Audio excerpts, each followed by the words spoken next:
Om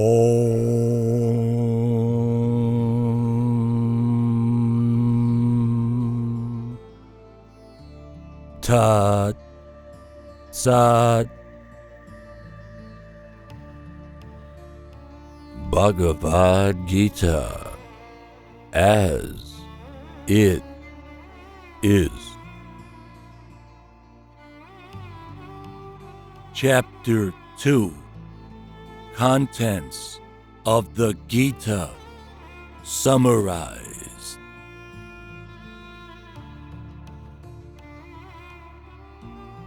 When doubts haunt me, when disappointments stare me in the face, and I see not one ray of hope on the horizon, I turn to Bhagavad Gita and find a verse to comfort me, and I immediately begin to smile in the midst of overwhelming sorrow. Those who meditate on the Gita will derive fresh joy and new meanings from it every day. Mahatma Gandhi. Arjuna said, "O Krishna, what are the symptoms of one whose consciousness is thus merged in transcendence? How does he speak, and what is his language? How does he sit, and how does he walk?" The Supreme Personality of Godhead said, "O Partha, when a man gives up all varieties of desire for sense gratification, which arise from mental concoction, and when his mind, thus purified, finds satisfaction in the self alone, then he is said to be in pure, transcendental consciousness.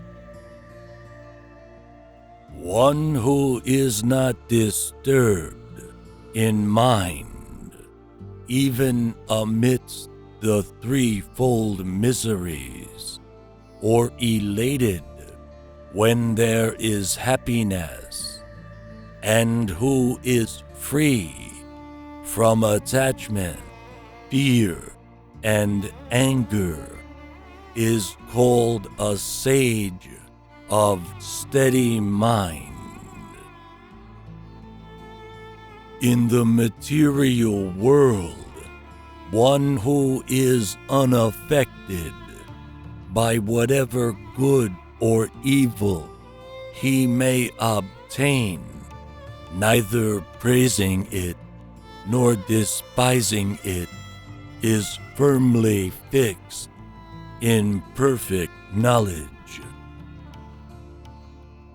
One who is able to withdraw his senses from sense objects, as the tortoise draws its limbs within the shell, is firmly fixed in perfect consciousness.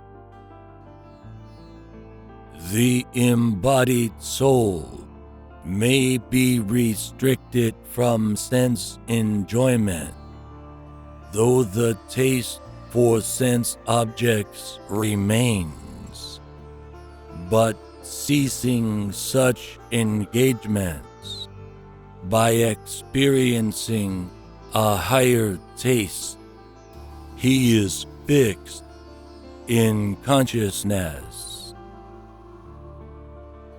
The senses are so strong and impetuous, O Arjuna, that they forcibly carry away the mind, even of a man of discrimination who is endeavoring to control them.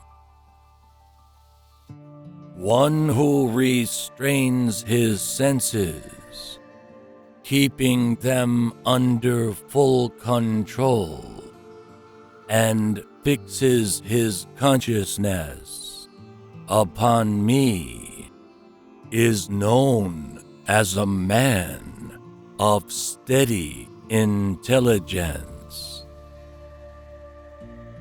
While contemplating the objects of the senses, a person develops attachment for them, and from such attachment, lust develops, and from lust, anger arises. From anger, complete delusion arises, and from delusion, bewilderment of memory.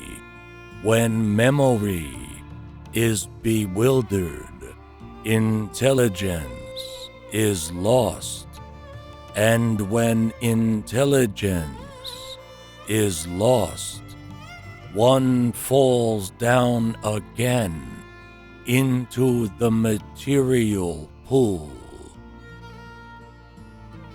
But a person free from all attachment and aversion, and able to control his senses through regulative principles of freedom, can obtain the complete mercy of the Lord.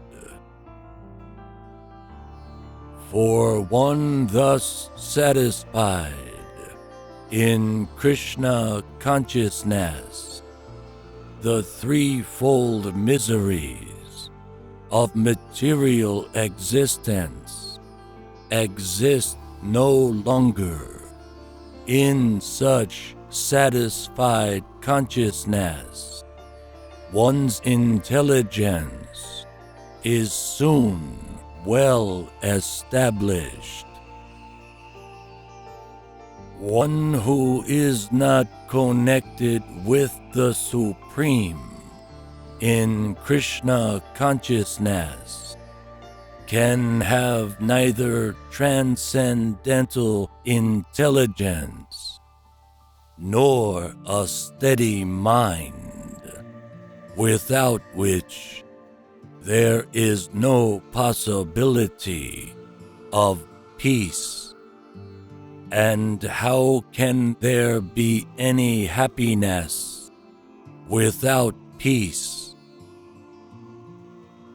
As a boat on the water is swept away by a strong wind, even one of the roaming senses on which the mind focuses can carry away a man's intelligence.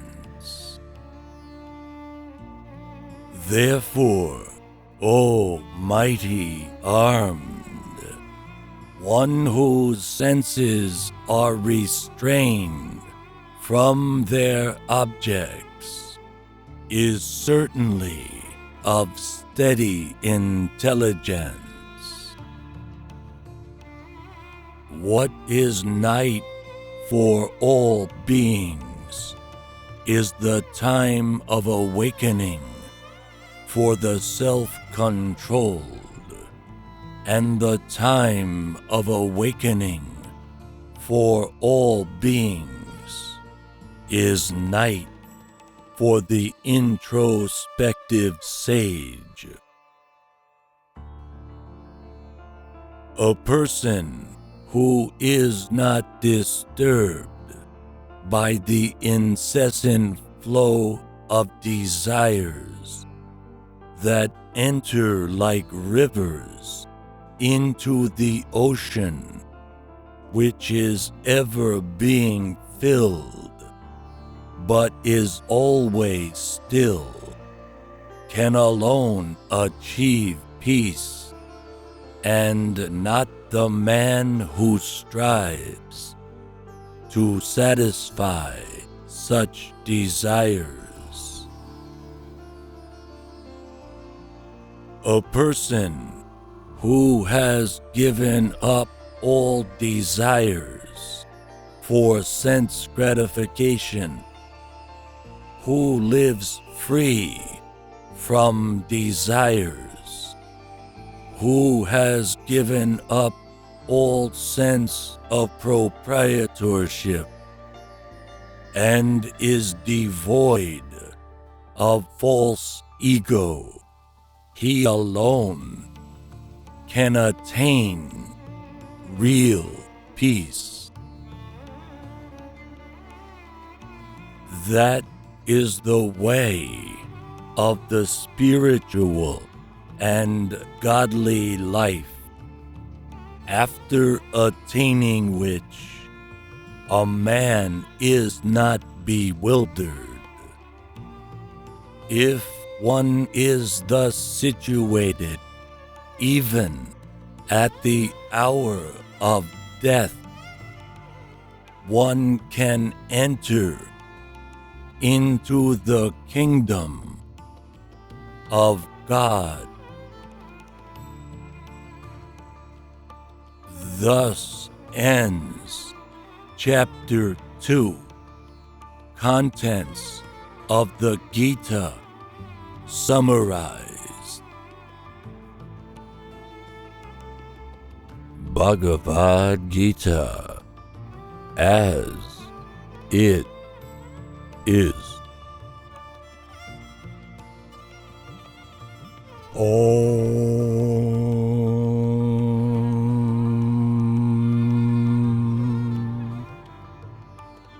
Tat Sat